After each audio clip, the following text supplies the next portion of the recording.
ರಾಜ್ಯ ಬಿಜೆಪಿಗೆ ಹುಲಿ ಮತ್ತೆ ಹೆಬ್ಬುಲಿ ಪವರ್ ಸಿಕ್ಕಿದೆ.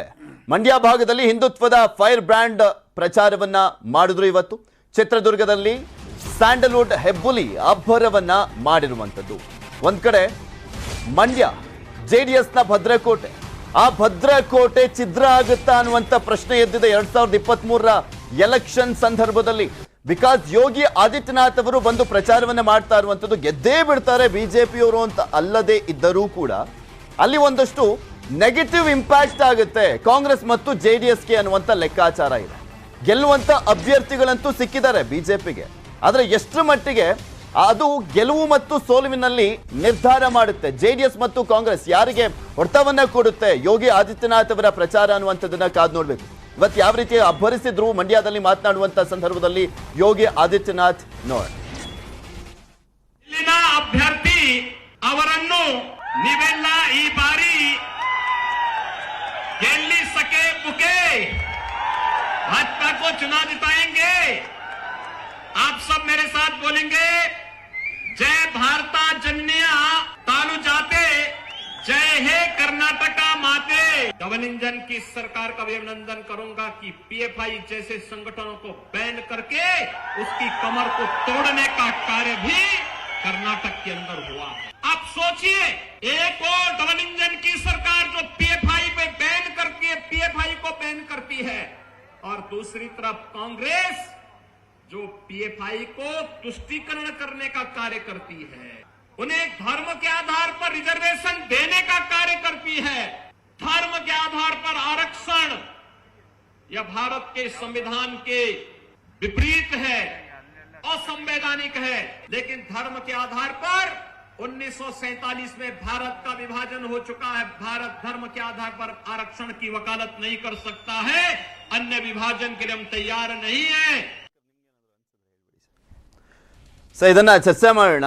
ಪಟೇಲ್ರೆ, ಈಗ ಯೋಗಿ ಆದಿತ್ಯನಾಥ್ ಅವರು ಸ್ಪೆಷಲಿ ಮಂಡ್ಯಗೆ ಬಂದಿರುವಂಥದ್ದು. ಒಂದು ಅಮಿತ್ ಶಾ ಅವರು ಫಸ್ಟ್ ಶುರು ಮಾಡಿದ್ದು ಚುನಾವಣಾ ಅಬ್ಬರವನ್ನ ಮಂಡ್ಯದಿಂದಲೇ. ಅದಾದ್ಮೇಲೆ ನರೇಂದ್ರ ಮೋದಿ ಅವರು ಬಂದರು, ಮೈಸೂರು ಬೆಂಗಳೂರು ಎಕ್ಸ್ಪ್ರೆಸ್ ವೇ ಅಲ್ಲಿ ರೋಡ್ ಶೋವನ್ನ ಕೂಡ ಮಾಡಿದ್ರು. ಈಗ ಯೋಗಿ ಆದಿತ್ಯನಾಥ್ ಅವರು ಬರ್ತಾ ಇದ್ದಾರೆ. ಇದು ಯಾವ ರೀತಿಯಾದಂಥ ಬದಲಾವಣೆಯನ್ನು ನಿರೀಕ್ಷೆ ಮಾಡ್ಬೋದು ಬಿಜೆಪಿಗೆ ಮತ್ತೆ ಕಾಂಗ್ರೆಸ್ ಮತ್ತು ಜೆಡಿಎಸ್ಗೆ ಯಾವ ರೀತಿಯಾಗಿ ಹೊಡೆತ ಬೀಳ್ಬೋದು ಅಂತ? ನಿಮಗೆ ಈ ಬಾರಿ ಭಾರತೀಯ ಜನತಾ ಪಕ್ಷ ಹಳೆ ಮೈಸೂರು ಭಾಗವನ್ನು ಟಾರ್ಗೆಟ್ ಮಾಡಿರುವಂಥದ್ದು. ಯಾಕಂತ ಹೇಳಿದ್ರೆ ಹಳೆ ಮೈಸೂರು ಭಾಗ ಅದು JDSನ ಭದ್ರಕೋಟೆ, ಕಾಂಗ್ರೆಸ್ನ ನೆಲೆ ಕೂಡ ಹೌದು. ಆದರೆ ಹಳೆ ಮೈಸೂರು ಭಾಗ ಯಾಕೆ ನಾವು ಕಾನ್ಸಂಟ್ರೇಟ್ ಮಾಡ್ತೀರ ಅಂತ ಹೇಳಿದ್ರೆ, ಒಂದು ಸೆಕೆಂಡ್ 2024 ಲೋಕಸಭೆ ಚುನಾವಣೆಗೆ ನಿಮಗೆ ಮಂಡ್ಯದಲ್ಲಿ ಭಾರತೀಯ ಜನತಾ ಪಕ್ಷದ ಅಭ್ಯರ್ಥಿನ ಹಾಕಬೇಕು, ಅಟೆಂಪ್ಟ್ ಮಾಡಬೇಕು ಅನ್ನೋದು ಬಿಜೆಪಿಯ ಲೆಕ್ಕಾಚಾರ. ಅದೇ ರೀತಿ ಬೆಂಗಳೂರು ಗ್ರಾಮಾಂತರದಲ್ಲಿ ಕೂಡ ಅಭ್ಯರ್ಥಿಯನ್ನು ಹಾಕಬೇಕು, ಅಟೆಂಪ್ಟ್ ಮಾಡಬೇಕು ಅನ್ನೋದು ಅವರ ಲೆಕ್ಕಾಚಾರ. ಯಾಕಂತ ಹೇಳಿದ್ರೆ ಎರಡೂ ಈ ಕ್ಷೇತ್ರಗಳಿದೆಯಲ್ಲ ಅದು ಬಿಜೆಪಿಯಲ್ಲಿ ನೆಲೆ ಇಲ್ಲ. ಮತ್ತು ಯೋಗಿ ಆದಿತ್ಯನಾಥ್ ಯಾಕೆ ಬಂದರು ಅಂತೇಳಿ ಒಂದಷ್ಟು ಹೊಸ ಮತದಾರರಿದ್ದಾರೆ, ಯೂತ್ಸ್ ಇದ್ದಾರೆ. ಈ ಇತ್ತೀಚಿನ ಉತ್ತರ ಪ್ರದೇಶದ ಬೆಳವಣಿಗೆಯನ್ನು ತಾವು ಗಮನಿಸ್ಬೋದು. ಅಲ್ಲಾಗ್ತಕ್ಕಂಥ ಇರುವಂಥದ್ದು, ಅಲ್ಲಾಗ್ತಿರ್ತಕ್ಕಂಥ ಬುಲ್ಡೋಸರ್ಸ್ ಇರ್ಬೋದು, ಮತ್ತು ಅಲ್ಲಿರ್ತಕ್ಕಂಥ ಬೆಳವಣಿಗೆಗಳು. ಮತ್ತು ಯೋಗಿ ಆದಿತ್ಯನಾಥ ಇವತ್ತು ಈ ದೇಶದ ಫೈರ್ ಬ್ರ್ಯಾಂಡ್. ಮತ್ತು ಯಾರಾದರೂ ಹಿಂದುತ್ವದ ಫೈರ್ ಬ್ರ್ಯಾಂಡ್ ಅಂದರೆ ಫಸ್ಟ್ ಹೆಸರು ಹೇಳೋದು ಯೋಗಿ ಆದಿತ್ಯನಾಥ್ದು. ಆ ಮುಖಾಂತರ ಅಲ್ಲಿ ಜನಕ್ಕೊಂದು ಸಂಚಲನ. ನಿಮಗೆ ಯಾರೊಬ್ಬರು ಬರ್ತಾ ಇದ್ದಾರೆ ಅಂದ ತಕ್ಷಣ ಒಂದು ಕುತೂಹಲ. ಈಗ ಮಂಡ್ಯ ಜನತೆ ಇವತ್ತು ಯೋಗಿ ಆದಿತ್ಯನಾಥ್ ಬಗ್ಗೆ ಚರ್ಚೆ ಆಗುತ್ತೆ. ಅವರು ಹಿಂದುತ್ವದ ಬಗ್ಗೆ ಮಾತನಾಡ್ತಾರೆ, PFI ಬ್ಯಾನ್ ಆಗಿದ್ದ ಬಗ್ಗೆ ಮಾತಾಡ್ತಾರೆ, ಕನ್ನಡದಲ್ಲೂ ಮಾತಾಡ್ತಾರೆ. ಆ ಮುಖಾಂತರ ನಿಮಗೆ 7 ಕ್ಷೇತ್ರಗಳಿದೆ. 7 ಕ್ಷೇತ್ರದಲ್ಲಿ ಭಾರತೀಯ ಜನತಾ ಪಕ್ಷ 2 ಅಥವಾ 3 ಕ್ಷೇತ್ರ ಗೆಲ್ಲೇಬೇಕಂತ ಆಟ ಆಡಿದೆ. ಗೆಲ್ಲಿಲ್ಲ ಅಂತ ಹೇಳಿದ್ರೆ ಸುಮಲತರಿಗೂ ಸವಾಲು. ಸುಮಲತಾ ನಾಯಕತ್ವ ಇದೆಯಲ್ಲ, ನಿಮಗೆ MP ಎಲೆಕ್ಷನ್ಲಿ ಸ್ವಾಭಿಮಾನ ಅಂತ ಅಂದರು. ಅವ್ರ ಜೊತೆ JDS ಕಾಂಗ್ರೆಸ್ ಮೈತ್ರಿ ಆದರೂ ಕೂಡ ಕಾಂಗ್ರೆಸ್ ನಾಯಕರು ಆ ಮೈತ್ರಿಯ ಎಲ್ಲ ಏನು ಕಾನೂನು ಕಟ್ಟಳೆಗಳನ್ನು ಮುರಿದು ನೇರವಾಗಿ ಸುಮಲತರಿಗೆ ಸಪೋರ್ಟ್ ಮಾಡಿದರು. ಸುಮಲತರು ನಿಜವಾದ ನಾಯಕಿ ಅನ್ನೋದನ್ನು ತೋರಿಸಬೇಕಾಗಿದೆ ಇಲ್ಲಿ. ಸುಮಲತಾ ನಾನು ಲೀಡ್ರು ಅಂತ ಸ್ವಾಭಿಮಾನ ಅಂಬರೀಷ್ ಹೆಸರು ತಗೊಳ್ಳೋದಲ್ಲ, ನಿಜವಾಗ್ಲೂ ಸುಮಲತೆಗೆ ಅಲ್ಲಿ ಓಟ್ ಹಾಕಿದ್ದಾರೆ. ಸುಮಲತಾ ಈಸ್ ಸೀಸೆ ಮಂಡ್ಯದ ಲೀಡ್ರು ಅನ್ನೋದನ್ನ ತೋರಿಸಬೇಕಾಗಿದೆ. ಹಾಗಾಗಿ ಅಲ್ಲಿ ಪ್ರಯತ್ನ ನಡೆತಿರುವಂಥದ್ದು. ಮತ್ತು ನಿಮಗೆ ಕೇರ್ಪೇಟೆ ಇತ್ತು, ಅಲ್ಲಿ ವಿಜೇಂದ್ರ ಅವರ ಅಲ್ಲಿ ಸ್ಟ್ರಾಟಜಿ, ಅಲ್ಲಿ ಗೆಲ್ಲದೇ ಇಲ್ಲ ಅಂತದಲ್ಲಿ ಗೆದ್ದು ಬಂದ್ರು. ಅದು ಈಗ ಅಲ್ಲಿ ಪರಿಸ್ಥಿತಿ ಬೇರೆ ಇದೆ. ವಿಜೇಂದ್ರ ಹೋಗಿ ಅಲ್ಲಿ ಕೂರಕ್ಕಾಗಲ್ಲ. ಮಂಡ್ಯದಲ್ಲಿ ಹಾಕಿದ್ದಾರೆ, ಮಳವಳ್ಳಿಲಿ ಹಾಕಿದ್ದಾರೆ, ಮದ್ದೂರಲ್ಲಿ ಹಾಕಿದ್ದಾರೆ, ಅಟೆಂಪ್ಟ್ ಮಾಡ್ತಾರೆ. ಯಾಕೆ ಅಟೆಂಪ್ಟ್ ಮಾಡ್ತಿದ್ದಾರೆ ಅಂತ ಹೇಳಿದ್ರೆ ಅವರಿಗೆ ಸೋಲು ಮುಖ್ಯ ಅಲ್ಲ, ಮತಗಳು ಇನ್ಕ್ರೀಸ್ ಆಗೋದು ಮುಖ್ಯ ಭಾರತೀಯ ಜನತಾ ಪಕ್ಷಕ್ಕೆ. ಹಾಗಾಗಿ ಯೋಗಿ ಆದಿತ್ಯನಾಥ್ ಬಂದಿರುವಂಥದ್ದು MP ಎಲೆಕ್ಷನ್ಗೆ ಒಂದಷ್ಟು ಮತಗಳನ್ನು, ಹೆಚ್ಚುವರಿ ಮತಗಳನ್ನ ಮಾಡುವಂಥದ್ದು. ಈ ನಾಟ್ ಓನ್ಲಿ ಮಂಡ್ಯ, ಅವರು ಕನಕಪುರಕ್ಕೆ ಬರ್ತಿದ್ದಾರೆ. DK ಶಿವಕುಮಾರ್ ಹುಟ್ಟೂರು, ಸಾತ್ನೂರು, ದೊಡ್ಡಾಲಹಳ್ಳಿಯಲ್ಲೂ ಕೂಡ ಅವರು ಮೆರವಣಿಗೆಯನ್ನು ಮಾಡ್ತಿದ್ದಾರೆ. ಆ ಮುಖಾಂತರ ಯೋಗಿಯನ್ನು ಕರೆದುಕೊಂಡು ಬಂದರು. ಅದೊಂದು ತಂತ್ರದ ಭಾಗ, ಚುನಾವಣಾ ಪ್ರಚಾರದ ಒಂದು ಭರಾಟೆ, ಜೊತೆಗೆ ಮತಗಳನ್ನ ಇನ್ಕ್ರೀಸ್ ಮಾಡೋದು, ಯುವ ಮತಗಳನ್ನ ಓಲೈಕೆ ಮಾಡುವಂಥದ್ದು. ಎಕ್ಸಾಕ್ಟ್ಲಿ ಸಿದ್ಧಾಂತ್ ಪಟೇಲ್, ಈಗ ಗೆಲ್ಲೋಕೆ ಆಗೋದೇ ಇಲ್ಲ ಅನ್ನುವಂತಹ ಒಂದು ಜಿಲ್ಲೆಯಲ್ಲಿ ಆಕ್ಸಿಜನ್ ಅಂತ ಕೊಟ್ಟಿದ್ದು ಅಂದ್ರೆ KR ಪೇಟೆ ಉಪಚುನಾವಣೆ.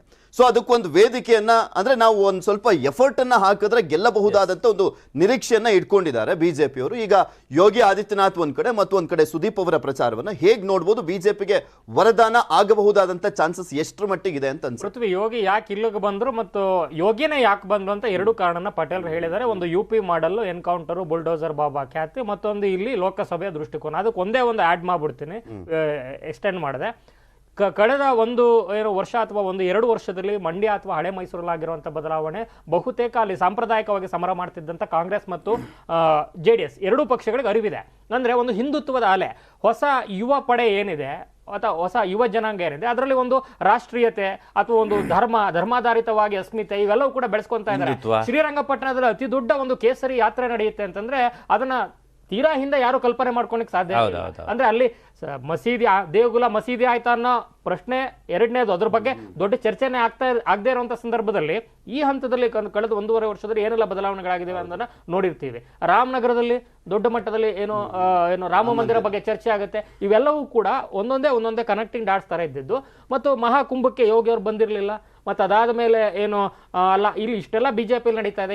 ಯಾವಾಗ ಬರ್ತಾರೆ ಯೋಗಿ ಅನ್ನೋ ನಿರೀಕ್ಷೆ ಬಹುತೇಕ ಇಲ್ಲಿನ ಯುವ ಕಾರ್ಯಕರ್ತರಲ್ಲಿತ್ತು. ಅದಕ್ಕೋಸ್ಕರ ಸ್ಟ್ರಾಂಗೆಸ್ಟ್ ಮತ್ತು ಆಮೇಲೆ ಕಡೆಗಳಿಗೆ ಕರೆಸಿದಾಗ ಒಂದ್ ಸ್ವಲ್ಪ ಯುವ ಮತದಾರನ ಸಸ್ಟೈನ್ ಮಾಡಬಹುದು. ಸೊ ಅದನ್ನ ಎನ್ಕ್ಯಾಶ್ ಮಾಡ್ಲಿಕ್ಕೆ ಎಕ್ಸ್ಟೆಂಡ್ ಮಾಡ್ಲಿಕ್ಕೆ ಅನುಕೂಲ ಆಗುತ್ತೆ ಅನ್ನೋದು ಯೋಗಿ ಮೂಲಕ ಮಾಡ್ತಾರೋ ಪ್ರಯತ್ನ. ಇನ್ನು ಸುದೀಪ್ ಅವರು ಇಷ್ಟು ವರ್ಷ ಅಥವಾ ಇಷ್ಟು ಚುನಾವಣೆಗಳಲ್ಲಿ ಏನು ವ್ಯಕ್ತಿ ಆಧಾರಿತವಾಗಿ ಏನು ಮಾಡ್ತಾ ಇದ್ರು ಪ್ರಚಾರ, ಅದನ್ನ ಪಕ್ಷ ಆಧಾರಿತವಾಗಿ ಕನ್ವರ್ಟ್ ಮಾಡಬೇಕು, ನನ್ನ ವ್ಯಕ್ತಿಗತವಾಗಿರುವಂತಹ ಸಂಬಂಧದ ಮೂಲಕ ಅನ್ನುವಂಥದ್ದು CM ಬೊಮ್ಮಾಯಿ ಅವರ ಆಶಯ ಆಗಿತ್ತು. ಅದು ಅವರ ಅವಶ್ಯಕತೆ ಕೂಡ ಆಗಿತ್ತು ಹೈಕಮಾಂಡ್ಗೆ. ನಾನು ಕೂಡ ಒಬ್ಬ ಸ್ಟಾರ್ ಪ್ರಚಾರಕನ ಕರೆತರಬಲ್ಲೆ ಪಕ್ಷಕ್ಕೋಸ್ಕರ ಅಂತ.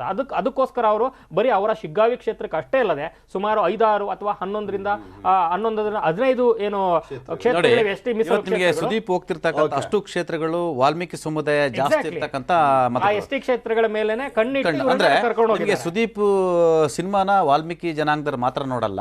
ವಾಲ್ಮೀಕಿ ಜನಾಂಗದಲ್ಲಿ ಕಾಂಗ್ರೆಸ್ನವರು ಇದ್ದಾರೆ, JDSನವರು ಇದ್ದಾರೆ, ಬಿಜೆಪಿಯವರು ಇದ್ದಾರೆ. ಸುದೀಪ್ ಅವರು ಕರ್ನಾಟಕದಲ್ಲಿ ನಿಮಗೆ NTR, MGR ಅಥವಾ ಜಯಲಲಿತಾ, ರಜನಿಕಾಂತರ ಇಲ್ಲಿ ಯಾರು ಸಕ್ಸಸ್ ಆಗಿಲ್ಲ. ಅಂಬರೀಶ್ ಒಬ್ರು ಸಕ್ಸಸ್ ಆದ್ರು.